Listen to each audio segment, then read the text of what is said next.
এটা কি সত্যি রাবণের প্রাসাদ?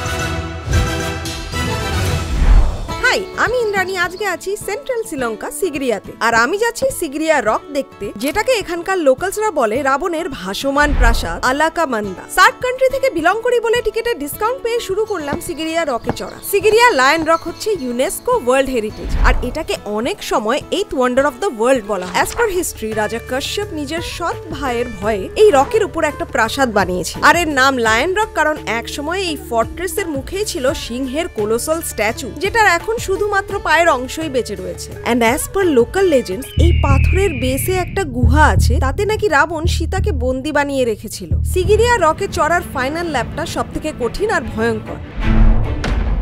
ওই হাওয়ার মধ্যে কেঁপে কেঁপে সিঁড়ি দিয়ে উঠতে গিয়ে দেখলাম সেই 1000 বছর আগের মানুষের হাতের পায়ের বানানো সিঁড়ি। শেষমেশ টপে পৌঁছে দারুণ লাগলো। ফ্ল্যাট ল্যান্ডিংও ওখানে দেখলাম, যেটার ব্যাপারে অনেকেই বলে যে এটা রাবণের পুষ্পক বিমানের হেলিপ্যাড। কমেন্টে জানাও তোমাদের কি মনে হয়।